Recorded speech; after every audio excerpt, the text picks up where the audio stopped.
Augustus Everett is an acclaimed author of literary fiction. January Andrews writes best-selling romance. When she pens a happily ever after, he kills off his entire cast. That's actually really funny. They're polar opposites. In fact, the only thing they have in common is that for the next 3 months, they're living in neighboring beach houses, broke and bogged down with writer's block. The worst. Then, one hazy evening, one thing leads to another, and they strike a deal designed to force them out of their creative ruts. Augustus will spend the summer writing something happy, and January will pen the next great American novel. She'll take him on field trips worthy of any rom-com montage, and he'll take her to interview surviving members of a backwoods death cult, obviously. Everyone will finish a book, and no one will fall in love. Really? Okay, I'm sure that is the truth, if you say so. Not me picking up a romance novel and being told that they will not fall in love.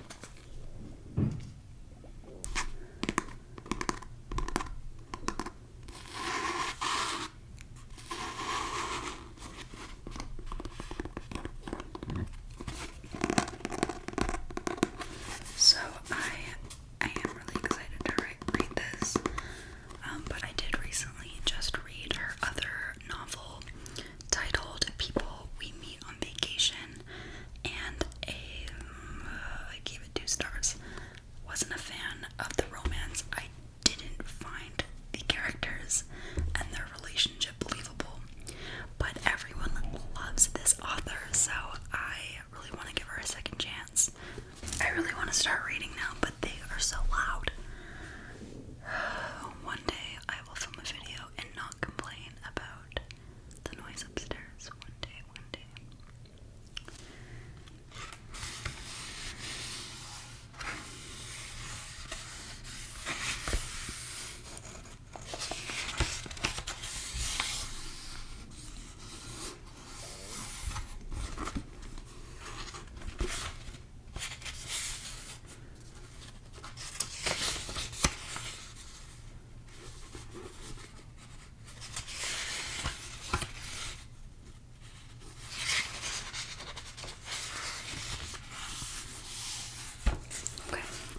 Chapter 1 is titled The House. I'll probably do what I normally do, which is read normally, and then I'll go back and forth between inaudible whispering and audible whispers, just to spice it up a little bit. If you want me to film one of these videos where I don't transition into inaudible whispering, let me know, because I can do that. I'm not sure what people like. My inspiration for including that transition to inaudible whispering comes from Mads ASMR. Has filmed this one video, and I believe it's been over a year since she posted it, but it's one that I continue to go back to. And she reads a little bit of You. I don't know the author's name because I haven't actually read the book, but I did watch the Netflix series. I'll link the video below, but she reads a bit of You, and she goes between inaudible whispers and regular whispers, and I just find that video so relaxing. Like I said, I go back to it all the time. So my inspiration for these book reading videos, let me know though if you want me to try something else, because I am totally willing to do that. Okay, let's get started. Chapter 1. The House. I have a fatal flaw. I like to think we all do, or at least that makes it easier for me when I'm writing, building my heroines and heroes up and around one self-sabotaging trait, hinging everything that happens to them on a specific characteristic, the thing they learn to do to protect themselves and can't let go of, even when it stops serving them. Maybe, for example, you didn't have much control over your life as a kid, so to avoid disappointment, you learn never to ask yourself what you truly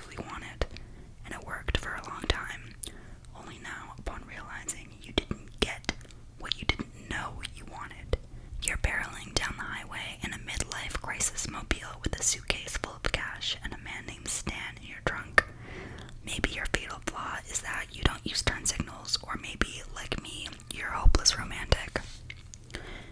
You just can't stop telling yourself the story, the one about your own life, complete with melodramatic soundtrack and golden light lacing through car windows. It started when I was 12. My parents sat me down to tell me the news. Mom had gotten her first diagnosis, suspicious cells in her left breast, and she told me not to worry so many times. I suspected I'd be grounded if she caught me at it. My mom was a doer, a laugher, an optimist, not a worrier, but I could tell she was terrified, and so I was too, frozen on the couch, unsure of how to say anything without making things worse. But then, my bookish homebody father did something unexpected. He stood and grabbed her hands, one of Mom's, one of mine, and said, "You know what we need to do to get these bad feelings out? We need to dance." I suburban, no clubs, just a mediocre steakhouse on a Friday night. Cover band, but Mom lit up like he had just suggested taking a private jet to the Coca-Cabana.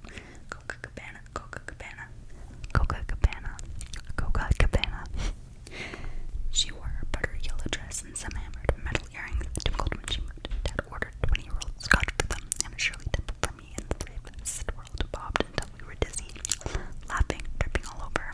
We laughed until we could barely stand, and my famously reserved father sang along to Brown Eyed Girl, like the whole room wasn't watching us. And then, exhausted, we piled into the car and drove home through the quiet, Mom and Dad holding tight to each other's hands between the seats. I tipped my head against the car window and, watching the streetlights flicker across the glass, thought, "It's going to be okay. We will always be okay." And that was the moment I realized, when the world felt dark and scary, love could whisk you off to go dancing.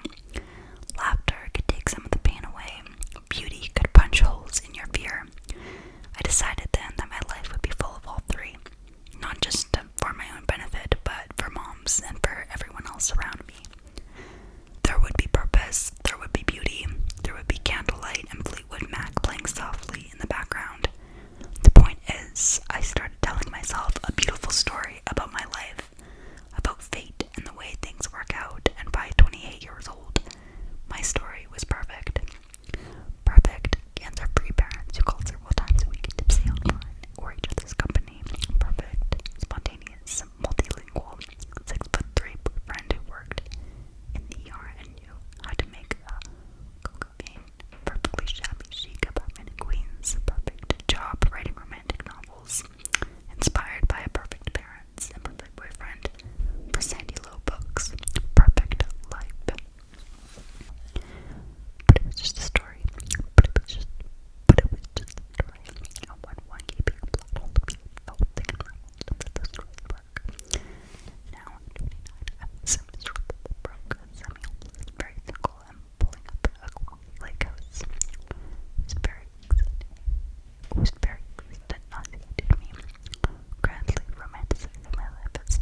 the same one I'd felt at least once a day since I got Mom's call about the stroke and heard her sob those words. He's gone, Janny. No, Dad, not here, not anywhere. And then the second pain, the knife twisting. The father you knew never existed anyway. I never really had him, just like I never really had my ex-shock or his cocaine. I was just a story I've been telling myself. From now on, it was the ugly truth or nothing. I steeled myself and stepped inside. The first thought was that the ugly truth wasn't super ugly. My dad's love nest had an open floor plan, a living room that spilled into a funky blue tile kitchen and homey breakfast nook. The wall of windows just beyond overlooking a dark stained deck. If Mom had owned this place, everything would have been a mix of creamy, calming neutrals. The bohemian room I'd stepped into would have been more at home in Jacques and my old place than my parents. I felt a little queasy imagining Dad out here among these things Mom would have never picked out. The folksy hand-painted breakfast table, the dark wooden bookshelves, the sunken couch covered in mismatched pillows. There was no sign of the version of him that I'd known. My phone rang in my pocket and I could set the box up for it. I to answer the call. Hello, came out as weak and raspy. How is it? A voice said on the other end. Immediately, there was extension, shady eyes. Tucked my phone away behind my ear, my shoulder, as I unscrewed the cap of my cheek, but sticking in the wig to put by myself. It honestly worries me that I'm the only person who might call you to ask that. I'm the only person who even knows about the love shack, I pointed. I am not the only one who knows about it, Jane argued. Technically true. I found out about my father's secret lake house at his funeral last year. Mom had been aware longer. I'm fine, I said. You're the only person I told about it. Anyway, give me a second. I just got here. Literally. Shady. How do you say her name? Shady. Shady. Shady.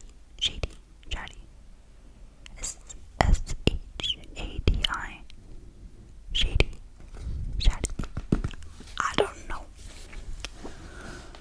We're just gonna say whatever happens to come out of my mouth when I get to her name. Literally, Shady was breathing hard, which meant she was walking to a shift at the restaurant. Since we kept such different hours, most of our calls happened when she was on her way to work. Metaphorically, I said, literally, I've been here for 10 minutes, but I only just feel that I have arrived. So wise, Shady said, so deep. Shh, I said, I'm taking it all in.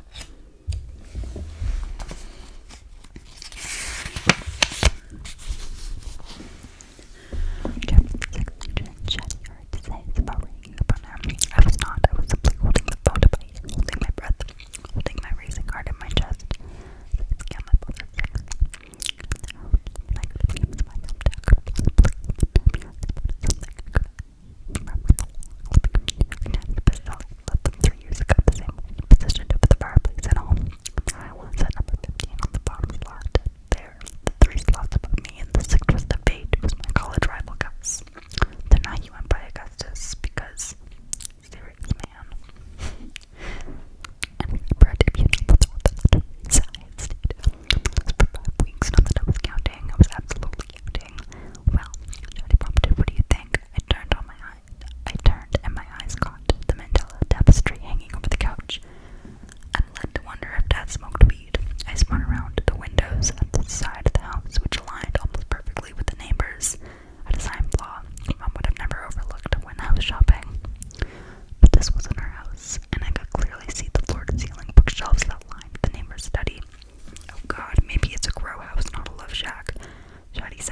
shot golden spears of light over everything.